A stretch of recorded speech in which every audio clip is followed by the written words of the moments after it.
Bomba, o Flamengo tenta convencer Andrei Santos, do Vasco, a aceitar a mudança para o rubro-negro. No vídeo de hoje do canal do Nicola, conto as estratégias do Fla. Bora falar também sobre os bastidores quentes no Corinthians. Declarações do Vitor Pereira sobre o elenco vazaram via Gaviões da Fiel e tornaram a situação do português junto ao grupo ainda pior. Vou te atualizar sobre o Soteldo, que foi apresentado no Santos e admitiu ter sido procurado com oferta oficial do São Paulo. Tem ainda novidades sobre a SAF do Atlético Mineiro, o Atlético Goianiense abrindo os cofres na tentativa de seguir vivo na Copa do Brasil, as últimas do mercado de transferências e uma série de outras novidades a partir de agora. Não sem antes me apresentar, Jorge Nicola, jornalista esportivo, passagens por Diário de São Paulo, ESPN, Rádio Bandeirantes, Bradesco Esportes FM, o site da Gazeta Esportiva, entre outros. E a missão por aqui é deixar vocês super bem informados sobre as coisas do time do coração de vocês. Bora começar esse vídeo contando que ele é um oferecimento de 1xBet, casa de apostas esportivas que sempre prepara as melhores cotações. Nessa quarta-feira, 3 jogos decisivos na Copa do Brasil, todos com cotações bem legais. Fluminense e Fortaleza, Atlético Paranaense e Flamengo, Corinthians e Atlético Goianiense. Na quinta-feira, América e São Paulo. Vou dar os meus palpites. E eu acho que passam a próxima fase. O Fluminense, o Flamengo, o Atlético Goianiense e o São Paulo. E você é bom de palpite? Então faz agora mesmo o seu cadastro na 1xBet e começa a se dar bem com todo esse conhecimento. Para participar é bem fácil, pega o link que está no comentário fixo, já faz seu cadastro por lá e não esquece de usar o cupom Nicola para ter direito a 100% de bônus no valor do depósito. Combinado? Bora começar o vídeo com o tradicional giro de notícias e contar que o Corinthians contra o Atlético Goianiense na Neoquímica Arena não tem dado sorte para o Timão. Até hoje 4 confrontos, nenhuma vitória, 1 empate e 3 derrotas. Talvez seja o pior retrospecto do Corinthians em casa contra um adversário brasileiro. Para piorar, o Corinthians não marcou gols nesses 4 jogos e ainda levou 4 gols no acúmulo dos confrontos. Isso muda para hoje? Tô curioso para saber sua opinião, use o espaço para comentários e deixe seu palpite. Bora falar sobre o São Paulo, que já embarcou para Belo Horizonte e vai levar Jandrei, goleiro recuperado de uma contusão. Existia a preocupação do torcedor do São Paulo porque o Felipe Alves, um dos reforços recém-contratados, não pôde ser inscrito na Copa do Brasil. Com a volta do Jandrei, ele reassume a condição de titular e o Thiago Couto segue no banco. São Paulo que enfrenta o América cheio de problemas, todos os últimos reforços não puderam ser inscritos na Copa do Brasil. Gabriel Neves suspenso também é outra baixa para esse confronto de quinta-feira. Por falar em São Paulo, o Tricolor anunciou nessa quarta a renovação do contrato de Caio. Atacante que sofreu uma lesão no ligamento cruzado do joelho, só volta na próxima temporada, o novo vínculo só termina em 2025. Bora mudar de assunto e falar sobre Igor Paixão, atacante destaque do Curitiba. Contei para vocês que ele estava sendo vendido para o Feyenoord por 6 milhões de euros. A confirmação e o anúncio com direito à apresentação do atleta aconteceu nessa quarta-feira. Negócio de 6 milhões de euros fixos ou 31 milhões e meio de reais. Curitiba ainda pode faturar mais 3 milhões de reais, ou melhor, 3 milhões de euros em bônus, caso algumas metas sejam batidas por lá. Para fechar o giro de notícias, contar que Matheus Davó, atleta que ainda pertence ao Corinthians, é aquele com mais participações em gol no Bahia desde que ele chegou ao clube. Em 28 partidas, 17 como titular, o Davó tem 9 gols e 3 assistências. A última do giro de notícias, o Atlético de Madrid avisou que não aceitou a proposta do Manchester United pelo centroavante brasileiro Matheus Cunha. O time inglês estava disposto a gastar até 50 milhões de euros, não vai haver negócio. Bora falar agora sobre o Atlético Goianiense, o adversário do Corinthians, nessa quarta-feira. Um pouquinho antes de gravar esse vídeo, conversei com uma fonte importante no Dragão que me confirmou que o bicho, pela classificação nessa quarta-feira, é gigante. O Atlético Goianiense está disposto a pagar quase metade daquilo a que tem direito como prêmio da CBF se chegar à semifinal. Você sabe que os semifinalistas embolsam 8 milhões de reais de cota da CBF. O Atlético vai despejar, vai colocar nos cofres dos jogadores metade desse valor. Só não serão 4 milhões fixos, porque tem uma série de pequenos descontos, então o Dragão vai, tirando esses descontos, repassar metade da grana que tem direito. Vai equivaler, só para vocês terem uma ideia, a 150 mil reais por jogador. E olha que eu estou fazendo uma conta alta, incluindo 25 atletas. Se o Atlético Goianiense, em caso de classificação contra o Corinthians, dividir essa grana por 15, por 16 atletas, o bicho vai ser ainda maior. Não vai faltar motivação para os jogadores do Atlético no confronto contra o Corinthians. Só a título de curiosidade, o prêmio prometido aos corintianos é bem menor do que esses 4 milhões de reais do Dragão. Bora falar agora sobre Soteldo, apresentado nessa quarta-feira como novo reforço do Santos. Ele foi apresentado, deu a primeira entrevista coletiva e se mostrou muito feliz em voltar à Vila Belmiro. A frase foi a seguinte, abre aspas: sonhei com essa volta desde que fui embora. O Santos precisava de mim. Estou muito orgulhoso de vestir essa camisa. Vai começar algo muito lindo, fecha aspas, prevê o Soteldo, que também foi perguntado a respeito do interesse de outros clubes. E ele deixou bem claro que o São Paulo era um dos interessados no jogador. Ele disse o seguinte, abre aspas: tive muitas propostas, mas não conseguiria ir a outro time no Brasil que não o Santos, que é o maior. Ele até admitiu que o torcedor do São Paulo não deve ter ficado muito contente com a recusa dele. Eu havia contado para vocês tempos atrás que o São Paulo fez uma proposta muito interessante, havia chegado a um acordo com o Tigres, mas o Soteldo e seu empresário acabaram por criar uma série de dificuldades, fizeram exigências consideradas estratosféricas, irritando os dirigentes do tricolor. O Soteldo completa essa entrevista falando o seguinte: disse que voltaria para cá para os meus representantes. Estou aqui feliz e cheguei no lugar certo. Fecha aspas. Queria saber se você acha que o Soteldo fará sucesso na Vila Belmiro depois de fracassar no Canadá e no México. Tô curioso para saber a sua opinião, beleza? Bora falar agora sobre a crise no Corinthians, às vésperas de um jogo absolutamente decisivo. É a última chance de o Timão ser campeão em 2022. Eu já considero a chance de título do Campeonato Brasileiro como irreal. Na Copa do Brasil, passando pelo Atlético, o time já é semifinalista. Pois bem, na segunda-feira, Vitor Pereira recebeu integrantes da torcida uniformizada Gaviões da Fiel, a principal organizada do Corinthians. Esse encontro aconteceu no CT. Dirigentes da Gaviões pediram que os dirigentes do Corinthians fizessem o meio campo e que pudessem falar com o Vitor Pereira. A conversa começou para cobrar o treinador português, que havia feito uma frase infeliz. No último sábado ele falou que não estava preocupado com o emprego porque tem muito dinheiro.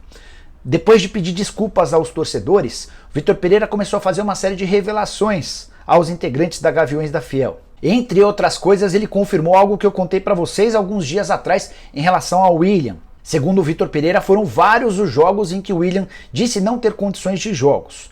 Timão, desconfiado, submeteu ele a exames de imagem no CT e também o levou para fazer exames fora do clube. Esses exames não apontavam lesão, ainda assim o William dizia que não tinha condição de jogo e acabou ficando fora. Eu contei para vocês que tinha muita gente importante irritada com o comportamento do William. Um desses jogos importantes aconteceu na partida de ida contra o Flamengo na Neoquímica Arena, aquela derrota por 2-0. Além dessa revelação importante, o VP também reclamou da condição física do Fagner, acima do peso, e contou outros bastidores importantes. O detalhe é que a Gaviões da Fiel, por meio de algum dos seus integrantes, deixou vazar toda essa história.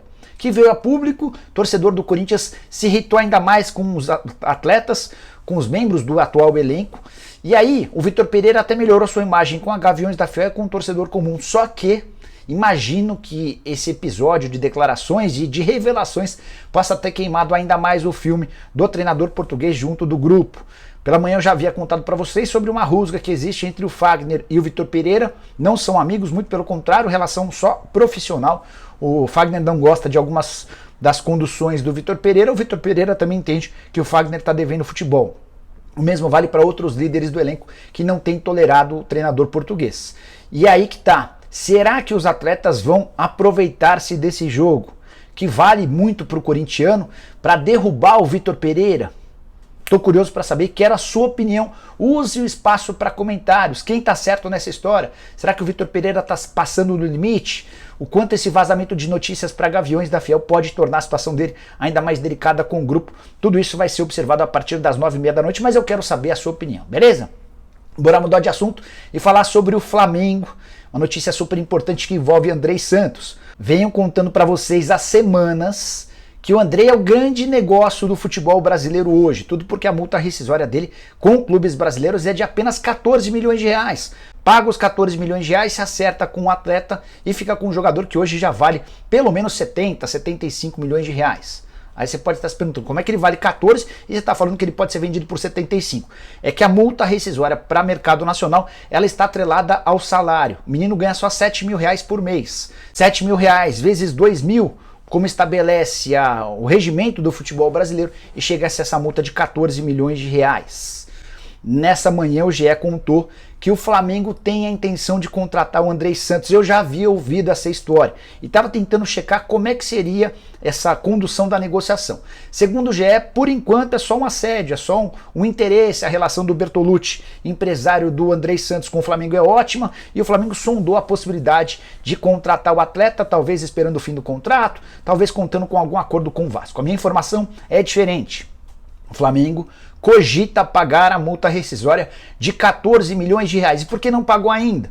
Porque o Andrei, muito ligado ao Vasco, entende que não seria uma coisa bacana trocar o Cruz Maltino pelo clube rival. Por outro lado, as conversas para renovação do contrato entre seus representantes e o pessoal da 777 ainda não avançaram. Ele ganha 7 mil, a primeira proposta do Vasco com a 777 foi de 200 mil reais por mês. O atleta ainda quer uma série de outras condições, como percentual de venda futura, bônus no contrato, enfim, há uma distância longa entre essa renovação de contrato e o acordo entre as partes. E o Flamengo surge como um possível interessado.